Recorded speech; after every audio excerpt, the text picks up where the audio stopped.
Hello, and welcome to the Weekly Scroll Podcast brought to you by the Adventure Archive. My name is Ryan. And I'm 2d6 goblins in a trench coat. You've used that one before, though. What do you... Yeah, I have it, and it's the perfect go-to. Just like Micah says, for any situation, just 2d6 goblins is perfect. Just go for it. There you go. So tonight, we just had a chat with Sophia Tinney of Kingdoms and Fever Dream Nexus. Please go check that out. And definitely go support those projects. Fever Dream Nexus is part of Zimo 2023, Zine Quest, whatever zine February business you're part of or supporting. But I would definitely murder you first. But we're doing a Zimo thing tonight. There we go. Quick little something. We're getting there. We're getting engine there. sputtered a little bit before it fully shot. Yeah. We got there. I don't gotta work in an hour and a half. But we're getting there. So we're gonna do a little Zimo preview. We're just gonna talk about some of the projects that have popped up that we both fell in love with. And just go through until we feel like stopping. And we, there's a bunch of projects we're going to talk about with some other people throughout the month. And then we're probably going to do a recap towards the end of the month. But this is our first kind of just like, hey, here's our projects we love right now. So this is that. I'm going to kick over to the screen right now and get started with project. I'm going to say, if I had to pick one, the project that I am absolutely the most excited for is this right here. The best solo game that I own, probably. Unquestionably. Yeah. This is the Demon Lords expansion for 12 years. A new demonic force threatens the known world. Can you find all 6 sigils and bind the Demon Lord once and for all? So stoked. Beyond stoked. We've talked to Max a bunch of times on the show. We've talked about 12 years. We've talked about playing 12 years, and maybe eventually we will. You guys can't see it on my shelf here, but I have some really amazing 12-year stuff here. Some like one-of-ones. If you know Max at all in any of the projects that they do, there's handcrafts, just about everything. There's always hardbacks that are handcraft, individual zines that are one-of-one, and there's always like each of the projects so far have, for the most part, there's always a one-of-one tier. Oh, did you get the one-of-one tier this time? Oh, you fucking better believe I did. Oh my god. You're like the worst person I know. I hid in the bathroom at work and literally was just like refreshing on my phone. So the unique magic book of gold the box set is you're that one backer. I'm the one. I am backer number one. So the one backer. Hilarious. I got the one of one of Fairyland. I can't wait to see it. I'm so excited. I got did I get the one of, I'm not sure if I got the one of Abyss of Hallucinations. I might have got that one too. Anyway, we love the fuck out of Max. I think you were late on that one. You didn't get that one, I believe. I know whatever I did get, I got a unique version. I don't know if I got the one of one version. It was one of like the higher tiers, obviously. But I'll throw every dollar I have at Max in any of the projects they make. They're amazing. This game is amazing. Yeah, 12 years is fantastic. And a Demon Lord expansion. It's not just the Lich King you're fighting now, it's the Demon Lord. So moving forward on this, first of all, black and red. I mean, beautiful. I mean, typical beautiful Max Moon project. You know, you're like, yep, this looks fucking amazing. Typical beautiful Max Moon. So on top of that, art from Justine Jones in this one.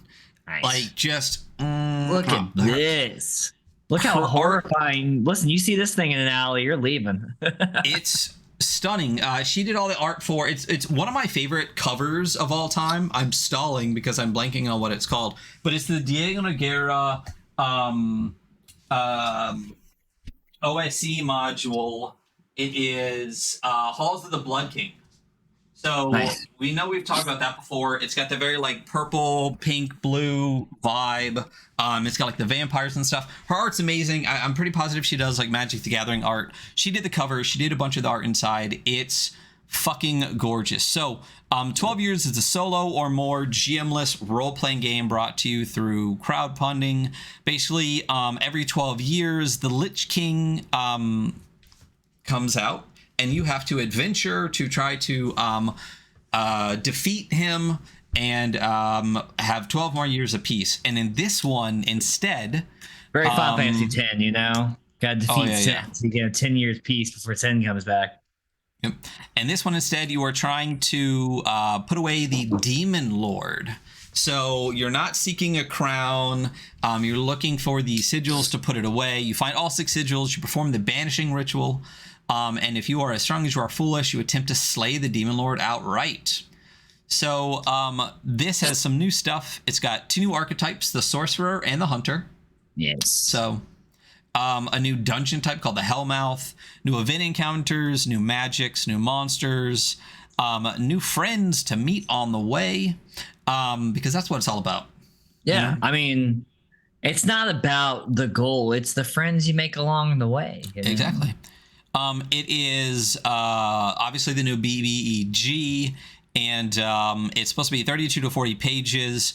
There is, in standard Max fashion, there are multiple versions, multiple covers. There's the black and red. There's the red and black. And it's a standard Risograph edition, is a red cover stock, Risograph printed on black. The Demonics Deluxe edition is a black cover stock printed on red. There's a Hermetic Hardbound edition, which is a hardbound hardcover with split binding, red spine, black cover, and screen printed, which I definitely still, I got to get one of those somehow. And then there is the 1-of-1 unique gold leafed edition, a single unique copy, hand bound with 24 karat gold leaf cover and gilt page edges. You fuck. You better fucking believe I got that shit. I snagged it up right away. Not shocked that you got that. So so the Magic Loot, the cover looks absolutely amazing. It's got the red like edge, but then it's black and red on the front.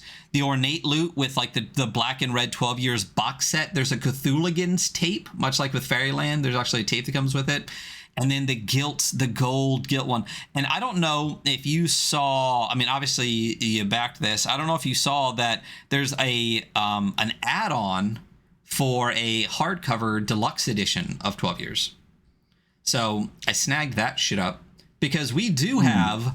I already have a hardcover 12 years. So yeah, I have a weekly scroll edition.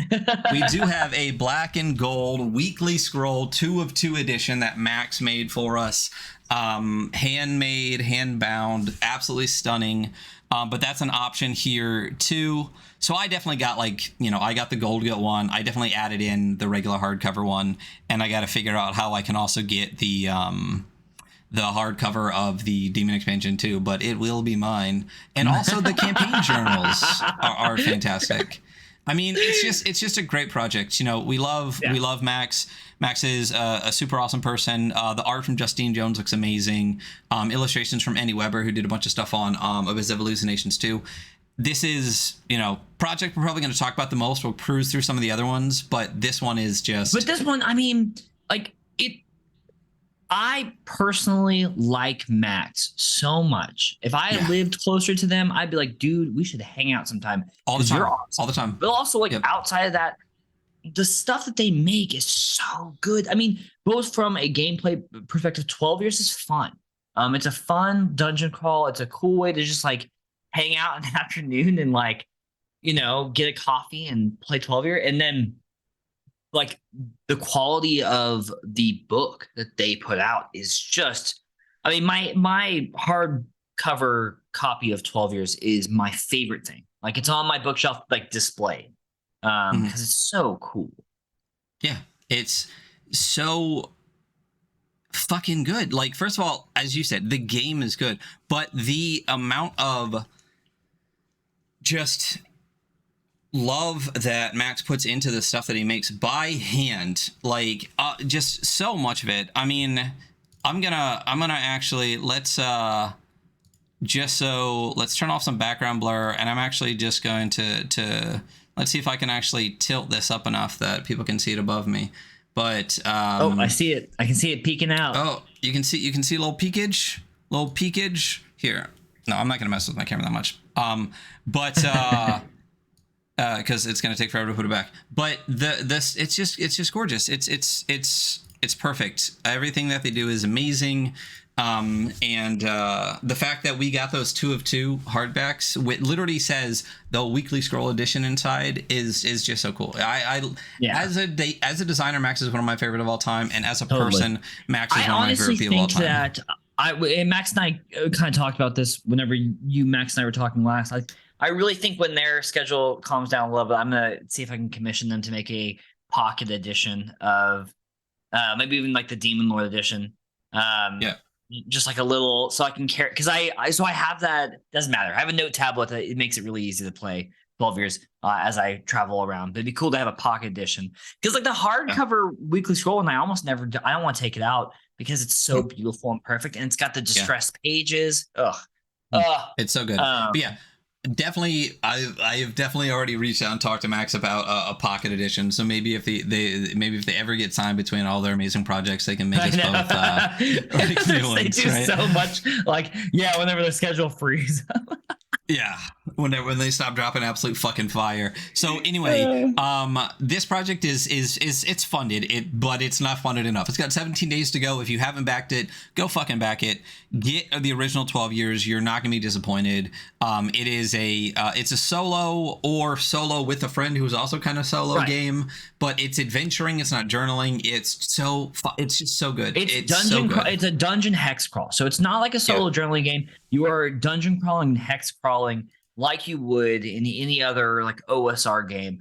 And there are procedural rules that cover every single circumstance that you could possibly roll. It's such a well-crafted experience. If you have not played it, fuck you. No, I'm just kidding. If you've not played it, you should pick it up. MaxMoonGames.com, I believe, right? Yep. It's almost always on Exalted or go back this Kickstarter, you know? Yeah, back to Kickstarter, get the hardback, you know, give Max money and get an awesome game for it. So that is the 12 years Demon Lord expansion for Max Moon. You definitely 100% have to go back that.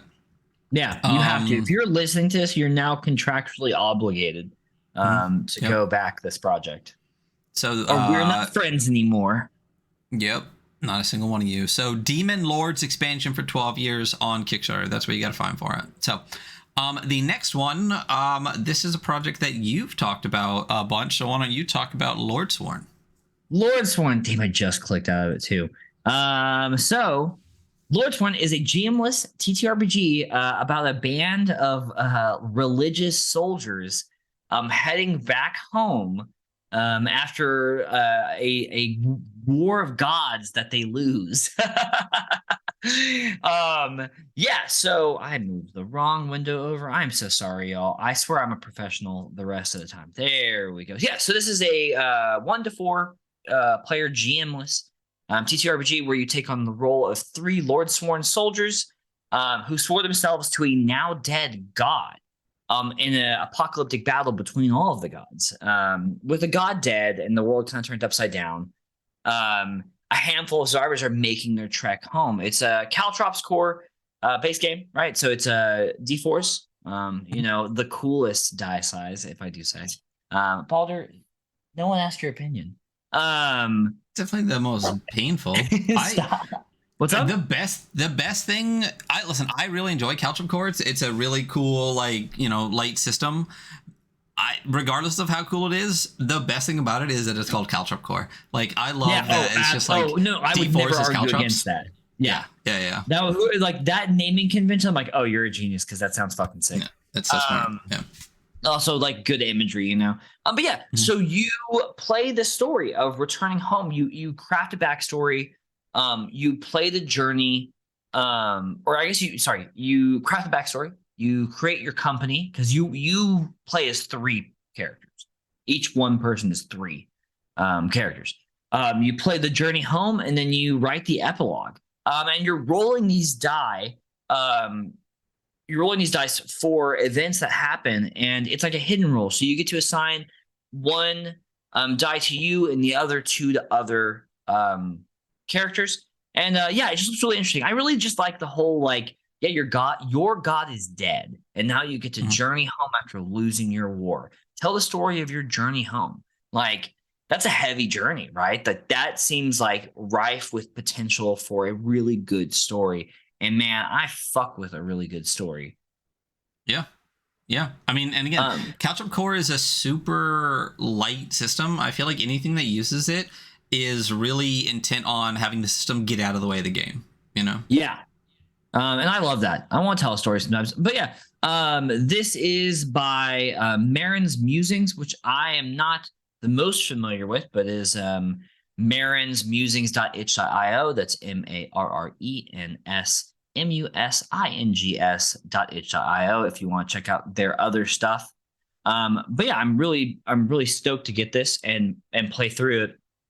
And yeah, there's solo games kind of go back and forth for me, but this one definitely seems like the kind of solo game where I'm like, oh yeah, I definitely would like to go through this. Like, this sounds cool. No. You know what's also the best thing about this project when we talk about Kickstarter? Oh, it's Canadian? It's Canadian. We love the Canadian dollar. Yep. We love that. Ours is generally slightly worth a little bit more, but you know, it's always made up for in shipping. So at least it always kind of at least evens out. So yeah, so that is Lordsworn. We have a couple projects. We have actually a bunch of projects that aren't on Kickstarter that we want to talk about. This is the next one. One of the other ones that I'm very excited for. So we were talking about doing like a top 3, and I think both of us had Fever Dream Nexus in our top 3. So right. If you want to hear about Fever Dream Nexus, please listen to the previous episode with Sophia. We talked about it at length. But the other one that for both of us was like always going to be right at the top, what is this one right here? It is Sweet Revenge from one of our favorite creators, Adam Vass. Yeah, it's an Adam Vass project, so you know we're going to be about it. It is what it is. We love Adam. They're a fantastic person. So this is called A Sweet Revenge. So 3 cheers for Sweet Revenge, a tabletop role-playing game zine by Adam Vass, where you crawl through the circles of hell, demolishing any sorry soul in your way to face down the devil. Just like real life. Yeah, well, yeah. It looks amazing. And much like a lot of their projects, you know, maybe because they're in a fucking awesome band, there is a music theme to this, or at least an inspiration. It's 3 Cheers to Sweet Revenge is My Chemical Romance. It is. Obviously, for all you kids out there that maybe didn't get to grow up with MCR. But I don't think they've actually ever stopped being popular. So I think, well, I mean, everything post Black Parade. But anyway, so how beautiful is that cover? Great. Right? Like, super good cover. If you're listening in podcast land, I highly recommend you go check out all of the art for these projects because it looks absolutely amazing.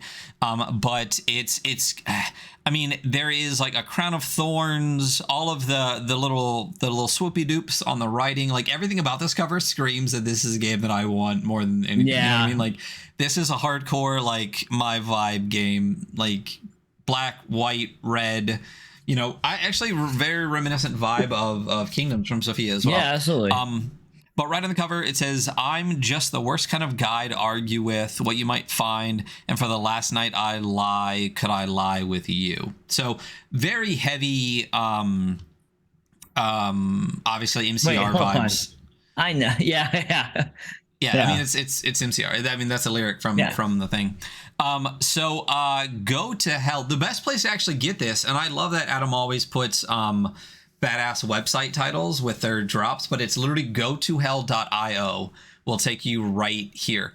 And this project's a little bit different because they're self-funding it through their website, which is worldchampgames.io. So it's a little bit different. We'll get to that in just a second. But Go to Hell. You may be dead, but you're not quite done living. Journey downward through spirals and circles of hell, laying waste any demonic beast that stands in your way. Use the method you died to inform your inventory and abilities on your violent quest. You give in to your darkest quality. Your sins are your stats. 7 of the deadliest, each with unique abilities that you can leverage to enact your will. The more corrupted your soul gets by the forces of hell, the stronger you become. This easy yet unique system combines familiar aspects of games like Down We Go and Bullet. Obviously, we just did a Down We Go creator cut, so we know how pretty straightforward and streamlined that system is. And then I really like that system a lot. It was so good. It was really, really good. I definitely will be playing that. Face off against a trove of fallen angels, giants, infernal beasts, and more on your way to confront the devil and demand your final wish be answered if you don't succumb to your darkest traits along the way. So, as we said, this funding is a little bit different. It's going to be by units sold will determine stretch goals. So at 100 units, the project is funded. At 300, there will be a second, an additional hell circle, and at 500, there'll be an embroidered patch. So I would love that embroidered patch. So you definitely, since this isn't on Kickstarter or crowdfunder or whatever, this is going to be a lot of like direct traffic linked directly to it. There's not going to be a whole lot of like algorithm pushing things this way. So if you are listening to this and you back this project, you definitely need to share this project with other people. So you can bring Sweet Revenge to life by joining the effort. It's by unit sold, not dollar amount raised. Because when you back the project, you can back at multiple tiers. There is the $15 standard. There is, I see the drop down, but Stream doesn't. That's interesting. A $20 support tier and a $10 discounted tier. A lot of things on World Champ are that way, where you can buy it standard, or there's like a discounted or support tier for if you have the money or if you don't have the money, which is a great thing that Adam does. You definitely should go back this. It looks like it's almost completely written. The game design is already underway and nearly print ready. As soon as February ends and the campaign is over, they're going to count how many zines to make and any additional content that needs to be written, and it is expected to be in your hands by April. So pretty quick turnaround on the fulfillment, which is fantastic. And everything Adam does really is, top notch. So you should definitely back this project, and you should definitely tell like a bunch of other people to back this project. It looks really, really dope. And I would love to see it get as much love as it deserves, which honestly, it looks fucking amazing. So that is Sweet Revenge from Adam Vass. Woo! Woo! There is a game you've already talked about that is already funded, but we definitely want to bring it up since we are talking about games that we love. And that is the new The Bloom adventure from Goblin Archives and Josh Amansky of Liminal Horror. Hell yeah. So not going to talk too much about this because we did go in depth about the Bloom itself on a previous episode. So you definitely want to go check out that episode. It's our Liminal Horror episode, I think maybe 2 or 3 ago. And you'll get more chat about that. I believe they were also on Daiku Games to do a games pitch. So you definitely want to go check that out. It is funded right now. It's itch funding, and is doing pretty well on itch funding, which is really great to see that itch is getting a little bit better about that funding. But they had a $1,200 goal for $1,900 raised, and this was just to get a digital edition out with art and everything like that, and a print run will happen later. But obviously this is going to happen. Super excited for that. They were also on the Lost Bay. Obviously right here on stream you see that, and Lost Bay Eco is definitely one of the homies. So you want to go check out that episode as well. Great podcast. Yep. And but that is that's from Goblin Archives and Josh Demansky doing the Bloom. Great people. Had them on the show and chat with them. Super cool people. And Liminal Horror is awesome. It was a great one to go through. So highly recommend go checking out the Bloom, so you can get the digital prior to it being print released. What else we got going on here? Oh, another project that we got to talk to the creators a little bit about. And now that it's funding, and it's a quick 2-week project, is Low Res Futures. Yeah, this is with Max Lander and Aaron motherfucking King. Great episode. I was thinking that. Yeah, you can't not say it. Listen, no matter how much they talk about bad branding, I think it's great branding. So Low Res Futures, one of the coolest things about this is it is a flip book. I'm not sure exactly what it's called. I think it's got a French name for it. But basically, one half the book is one game and one half the book is the other game. So it is Millenarian Cyber Witchcraft Augmented Reality Death Games from 1990X. And this ties back to Adam as well, because this is all based on Cyber Metal 2012. Oh So, Team yeah, yeah. so fantastic. So the project isn't quite to its funding goal yet, so we definitely want to push this and get it out there. But it looks absolutely amazing. It combines two games. The first one is called Hand Baskets. It is a one-shot friendly 2 to 5 player GM'd game. It's digitally enhanced cyber witch demon summoning battle royale game from Max Melander. Players try to maximize their reputation, take out the competition, and stay alive, but death isn't the end.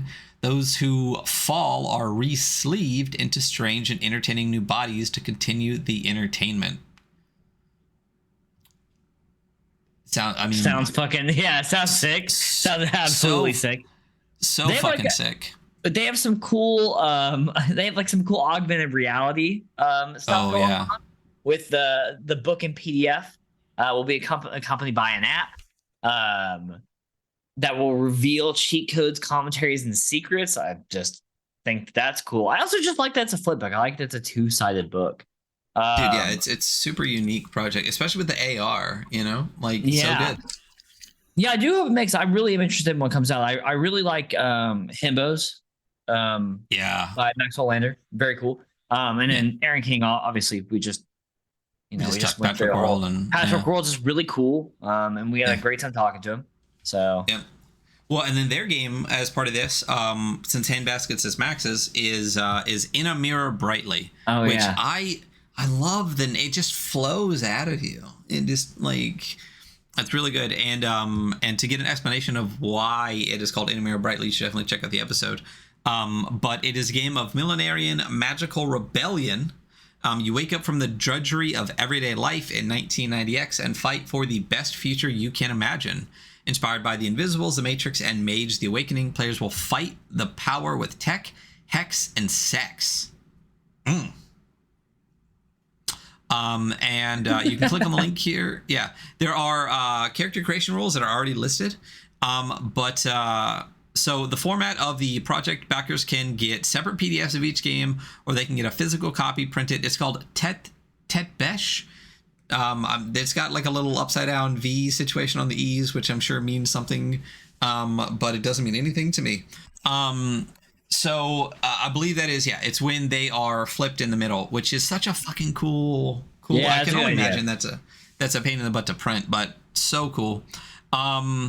And the text is pretty much wrapped. The book will be 48 to 64 pages. As we talked about, the AR in it looks super fucking cool. Yeah, I like that they're adding an AR app. It's just like, because it's the future. I'm like, hell yeah. It is a future. So it had a pretty short funding window of only 2 weeks, and it's just a little bit past halfway. So this is definitely a project that looks amazing, but could definitely use some love to get it over the hump and get it funded by the end. So you should definitely go back it. And if you're back to PDF, bump up and get that hardback. Come on, like me. Because the tiers are digital only, a soft cover edition and a hardcover edition. If add-ons were allowed, I wanted to get the hardcover and the paperback, but they were not. So I was only able to get the hardcover. I'll have to get the soft cover later. But this is definitely a project that we love, that looks fucking awesome, by creators that are also fucking awesome. So Low Res Futures is a project you definitely want to check out on Kickstarter, from Aaron King and Max Lander. So looks dope. Go get it. Ooh. What else? We're kind of cruising here. We're doing a good job. Perfect.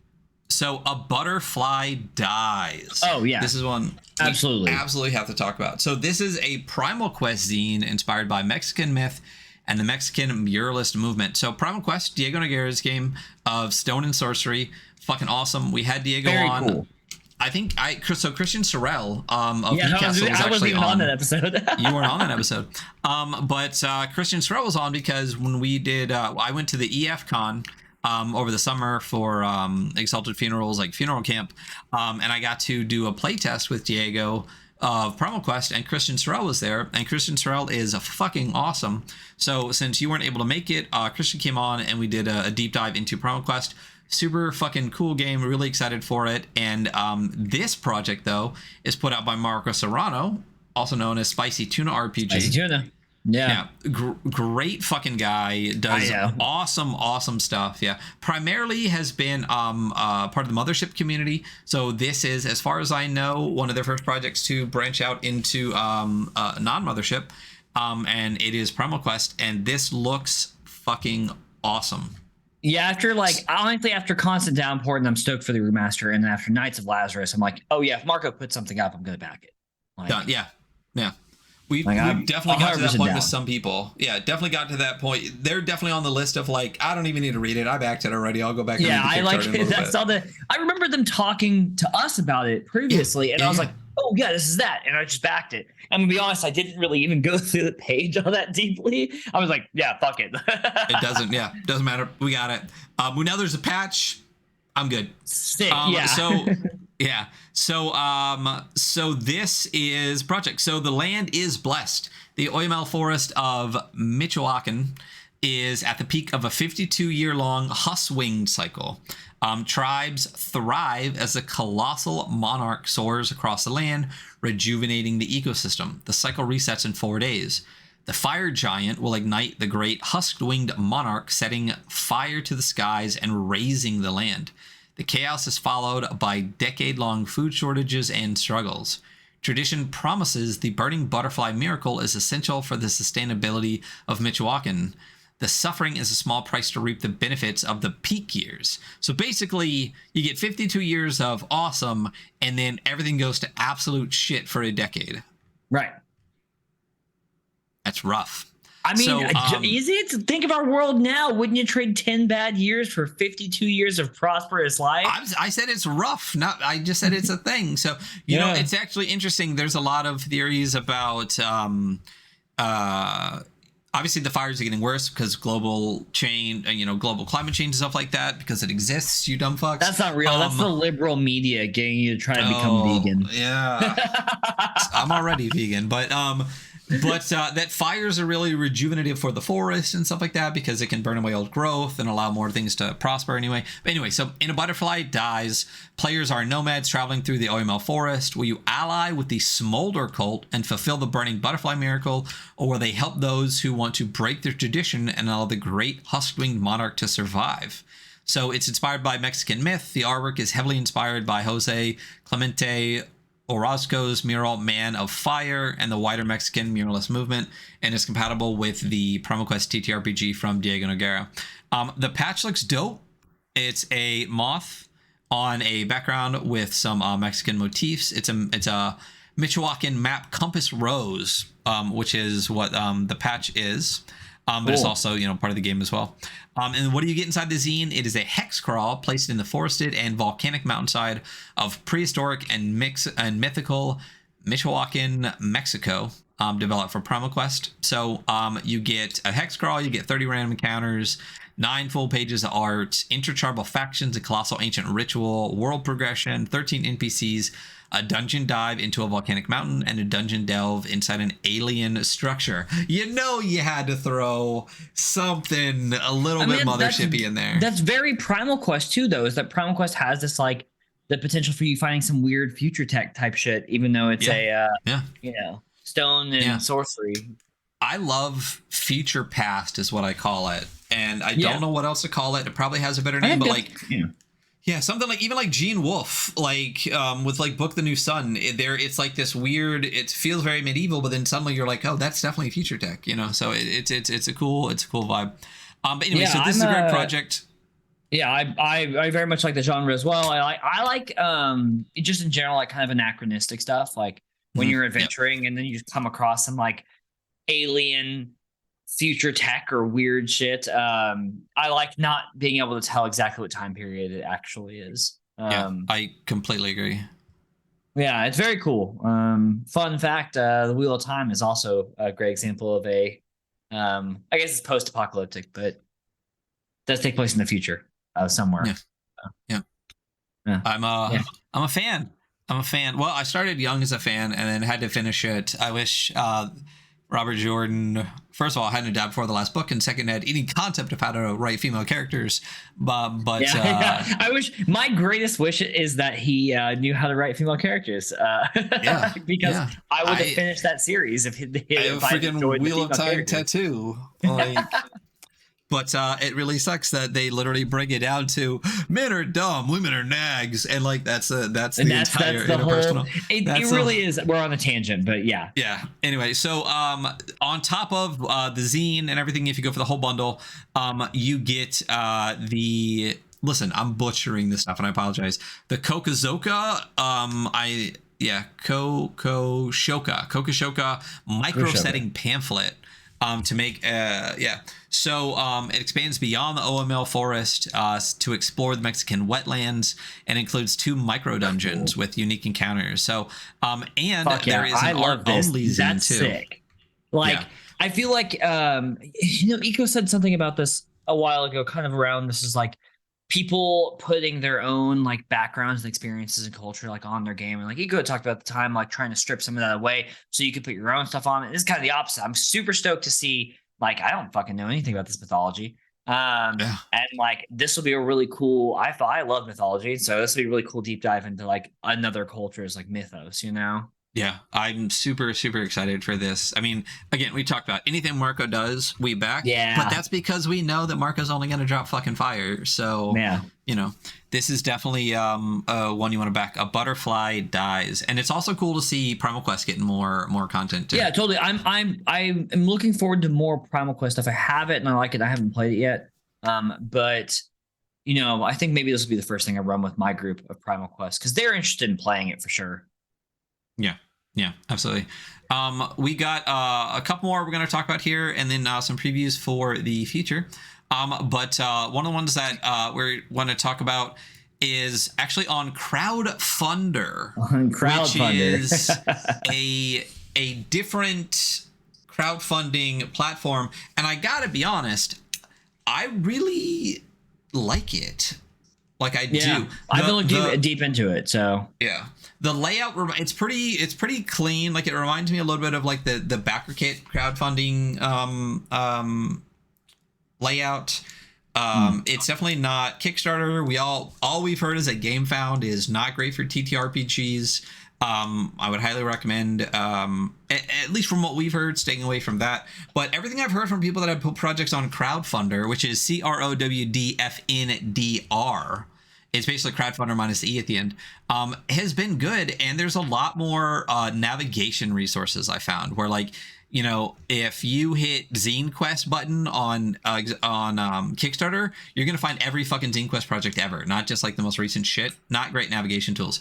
This one actually will, if it's in like a bundle of stuff, will take you directly to all of them, and projects can be linked together. So there was a pin project I was looking at where it was 20 different projects, but all 20 were linked into one giant like pool that if the total projects each reach certain levels would give more to all of the projects. So it was a really neat way to do that.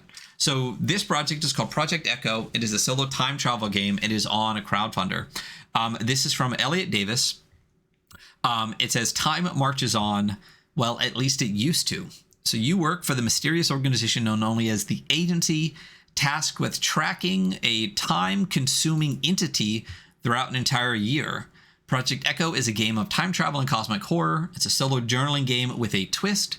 Time travel across the pages of a planner, writing it and making up the dates based on prompts as you go, ultimately creating an artifact of your travels through time. You'll discover the anomalies signifying the decay of time, evidence of the entity's destruction and influence, and pieces of yourself you had forgotten existed. And don't forget your coin. One flip may be the last line of defense between you and the fracturing of time itself. And in the end, will you destroy the entity, and do you dare question the agency? Can you find yourself? So with the project, you get the zine itself, and then there is a planner as well. If you go with the print version, there's a bundle. And it's pretty reasonable. So the zine itself plus a planner plus a PDF is only $45. Print and PDF is $20 if you just want the zine without the planner, and then the PDF by itself is only $10, which is a pretty decent pricing for this style of project. So gameplay wise, as you journey through time, you discover and make use of 7 different devices, which are modes of time travel represented by unique mechanics. So there's dice, playing cards, tarot cards, coins, all sorts of stuff. So it's a really interesting, unique take on solo games. I do, just going down to the end for the inspiration wise. So there's the Portal at Hill House. There's 1,000-Year-Old Vampire, which you've talked about a bunch. Anamnesis by Samantha Lee, which is a great tarot-based game. Rune from Spencer Campbell. You know, we love us some Spencer Campbell. We Mud do. from Hannah Schaefer and Evan Rowland. The Wretched by Chris Bissett, which honestly, if you make a solo journaling game, you've probably been influenced by The Wretched. And Tether by Adam Buffoni, which is a really interesting game. I have it. I think did I send you a copy of that? Yes. Yeah. And I just got to say, dope fulfillment partners, Writing, Contati, and Peregrine Coast Press. For any of you out there who are looking for game like stores, Writing Contati is definitely one of those. Like, they're Canadian, which means they're a little bit like, there's that the books They're are cheaper in polite. USD. Yeah. They say A a lot. The books are a little bit less expensive based on the USD if you're like us, geo fucking centric fucks. Plus, the little bit extra shipping, so it evens out. But Ratting and Teddy is a fantastic fucking store. You should definitely go check them out. Really cool that they're part of the fulfillment process. But the game looks really neat. We've talked a little bit about our love. And not hate, but just like love and not as much love with solo journaling games. Yeah. Just in the fact that, I'm not a creative writer. Like, I'm not. I had fun playing 1,000-Year-Old Vampire. I've had fun solo journaling on games when I was kind of really in the mood for it. But I have to be in the mood for it. And frankly, I'm not much of a creative writer either. So I'm not often in the mood for it. But it's a really cool style of game, Yeah. We're basically too dumb for this kind of game. I mean, I'm gonna get this game, but it looks. I'm too dumb. I'm forgetting it though. It just looks really cool. It's a really fucking awesome project, and a lot of solo games have like a unique mechanic. You know what I mean? Like, The Wretched really brought in, the Jenga Tower, Anamnesis and games like that are tarot based. I really love that there's there's 7 different devices in the gameplay that can take you back and forth through time. And I feel like there's going to be a really cool way that's going to like mess with you in like the way that you can imagine like messing with time would mess with you. So it looks like a really, really fantastic project. I am super excited for it. At least to get it and read it. And again, if I'm gonna do a solo role-playing game, this is the kind of game that I want to do. Something that really is gonna be a unique, interesting experience that I can go, damn, this was fun. Especially with good prompts, which is what I think my dumb brain needs a lot more with games like this. So it looks dope. It's got 14 days left. It's definitely funded. It had a 2.5K gold. It's got 3.5K. That doesn't mean you shouldn't continue to back it, but that is Project Echo on Crowdfunder, Project ECCO. You definitely want to check that one out. 2 more here. We got Candle 3 from Fantasy Audio Magazine. Ring the Bell, the original OSR adventure gaming tape zine, is back for round 3, flexing all new PC classes, magic items, music, and more. So I backed this for Candle 2. I got the full bundle. Above me, I got the Candle tapes. And actually, sitting here right next to me is a lot of the rest of the stuff from Candle 2, which is really fucking cool. It's an awesome project. I like that they continue to make it, and I like that each of it comes with the tape.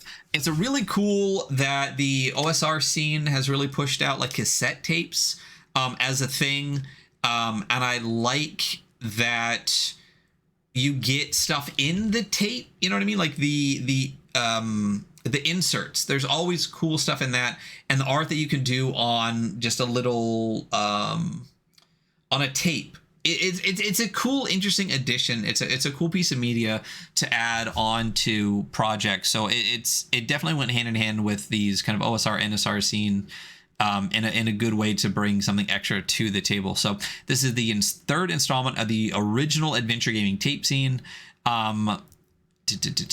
So this year they proudly welcome all who seek adventure, championship, and above all else glory to participate in the revelry and majesty of the Festival of Champions.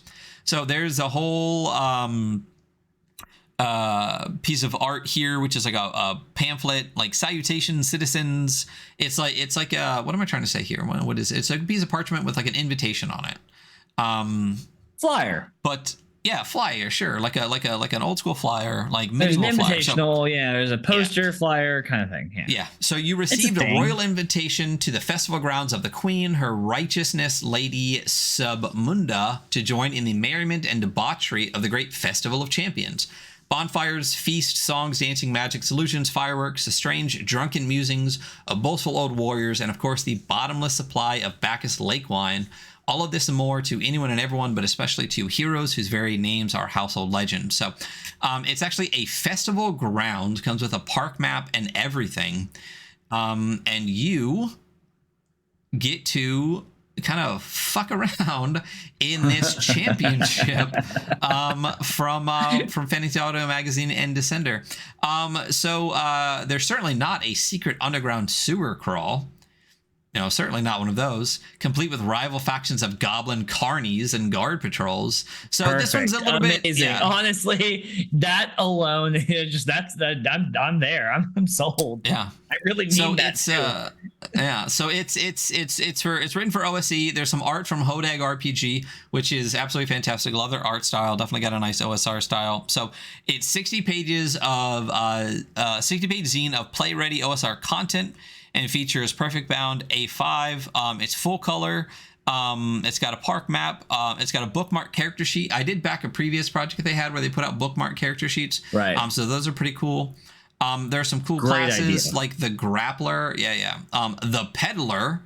And then some interesting content here. The Bird Bath Helm. Birds that drink the water from the Helm will comply with 3 requests so long as it would not result in their death. And you can speak and understand birds. So it's just a cool zine of some really interesting content. This one themed around this championship of heroes and whatnot. So it's, as I said, I backed the previous ones. They were definitely worth it. I highly recommend backing this one. The tape looks awesome. And there's even like a lineup of artists and stuff to go with it. So it's just a cool project.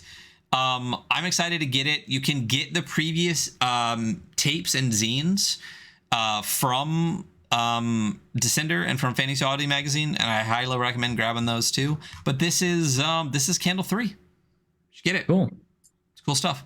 And last but not least, the last one we're going to talk about. So Beyond the Gaping Maw. Delve into the body of a dying god to discover what ails it. It's a mini setting and adventure for Merkborg.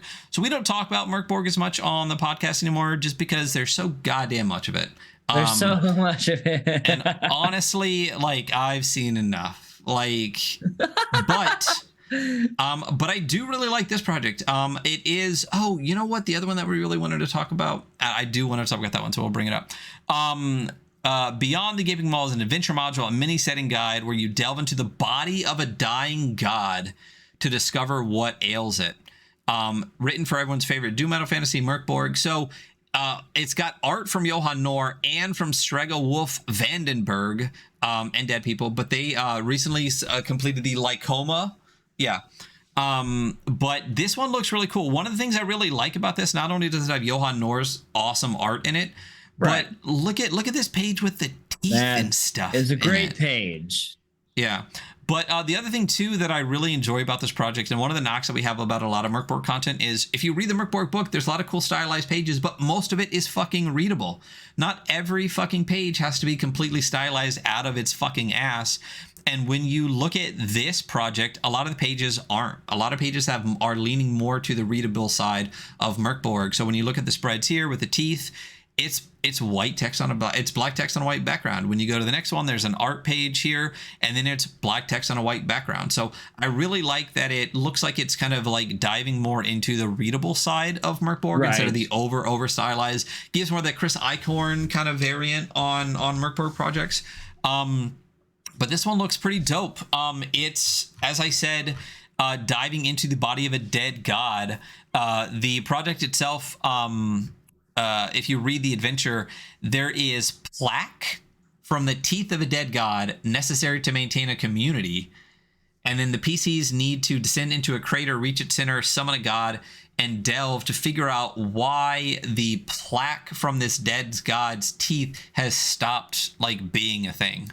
So like that's fucking cool. Like I really love like the concept of using not even parts of a god, but literally like the gross stuff that grows on parts of a god, and you get to delve inside a god itself to look at that.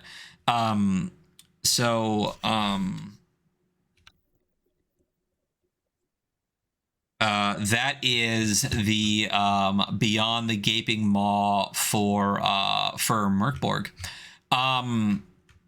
Looks neat. There's one other one that I wanted to talk about, and it completely skipped my mind, and now I'm completely blanking. You sent me the link to it earlier, and let me find that one. We both talked about it. Oh yes, here it is. Oh. Yes. So I did want to talk about this, and then we're going to wrap up. Yeah. This one's cool. So this is called Amu, an Eldritch Extermination. So we got a bunch of projects in the bodies of dead gods. Is what this is like the third one we're talking about today. So this is a playfully macabre, system-neutral adventure inside the infested corpse of an Eldritch god. Love that. And this is from Dire Quest. So really cool. Again, you're going inside the body of a god. I think it called itself.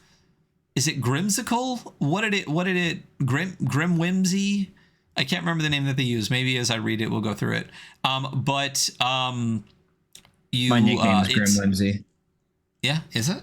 That's a good nickname. Not gonna lie. It's a great. So this is a system-neutral adventure. Having lured you into its maw, Amu asks for help exterminating a vile infestation that has taken over its rotting heart. Should you succeed, a safe exit and Eldritch loot is yours. The reluctant or unsuccessful, however, are reduced to primordial ooze. So it's system neutral. You can play it in 1 to 2 sessions. It takes 4 to 5 hours total. I would do that in 2. It's fully illustrated. And the adventure itself has you stumbling inside the rotting behemoth of this god. Big fan of the art. Yeah, the art is fucking fantastic. I love this, like, again, this whimsy, dark punk, like really neat stuff. So it's got multiple adventure paths. There's a corpse, the maw, the gullet, and the hearts, all different paths that you can take along the way. And you can find mutants in the swarm, like rot flies and grots and maggots. In the book, there's an adventure, there's locations, there's interesting mechanics, there's monsters, and the Eldritch loot at the end. And yeah, so the physical zine's only $20, or the deluxe version is $30. You know I went deluxe on this. I went deluxe too, man. I'm just like, it's $30 for all the deluxe stuff. Yeah, I'll get the fucking deluxe, man. But you get a digital PDF, you get paper tokens, you get adventure trackers, you get all the digital stretch goals, you get a physical copy signed and illustrated on the inside of the cover by the creator. We love us some signed stuff when it's signed, and having a doodle on the inside of the cover, and all for $30. Absolutely fucking worth it. Super excited for this project. Yeah. So that was one I definitely did not want to forget about. This is one that, as soon as I saw the art style, I was like, you fucking got me. And as soon as I heard like the grimsy, dark, whim, whatever they went with, it looks so fucking cool. So absolutely, Amu, an Eldritch Extermination. And that's pretty much our project recap, at least for now, of what we wanted to talk about. So a couple other projects that made our list, but we're not going to talk about right now because we're going to talk about them later. First, we have coming up Sunday, actually, a quick preview of what we got coming up. Sunday. I'm so glad you did that. That's exactly where my brain went, and you're amazing. We're going to be talking Tangled Blessings. Ooh. We're going to be talking Tangled Blessings with Cassie Mothwin. Very excited to talk to her. Yeah, absolutely. Super cool, award-winning designer. Does a lot of like solo game content. Tangled Blessings is like a dark academia setting, which looks really, really neat. The bundle for it looks cool. We're not going to get too much into it, but very excited to talk to Cassie. I watch her stream a bunch. She's just genuinely like a cool, like nice, genuine person with some really cool ideas for game design. So really excited to see her on Sunday. Gosh, I got to bring up the calendar to see all the other people we're talking to this month. I know we've got a lot going. Got a big month ahead for the weekly scroll. Dude, you know, we really do. I realized. I think I sent you this message. I'm streaming. I think 6 out of the next 8 days. You're on some whole other shit right now, so we'll see where it goes. But one of the other projects too, which is definitely made like absolutely love, but we're not going to talk about because we're going to talk about it next week, is the Electrum. Dude, I'm so fucking stoked. The Electrum Archive issue 2. I'm super duper stoked. I'm a huge fan of the setting of Orin, and then I mean, even when it came out, I thought the idea of I think it's Titanport is the name of the city, but it's on the original map in issue 1. I was like, oh, it looks pretty cool because you got the fucking statue and shit. So yeah, I'm about this one. This is a fucking Hunter approved one, you know? Yeah, hardcore. I mean, first of all, Emil Bovin, like Durf, I can't describe just how much I love Durf, because it's one of those things where it's like I'm not saying it's like it's a dragon game kind of in the sense that there's like a medieval-ish kind of vibe to it, swords and shit, whatever. But the way that combat works in it is so simple and smart, but different. Like the provisions are I think they call it supply. Like Durf is such a fucking amazing game. So we've already gone over Durf. And then now we're actually but we're actually going to get a chance to have Emil Bovin on the show next Friday. It's going to be 8 a.m. Pacific. Very fucking excited for that. And afterwards, we're going to flip through the Electrum Archive issue 1, but we're going to talk all things Electrum Archive 2. Excited to have Emil on the show.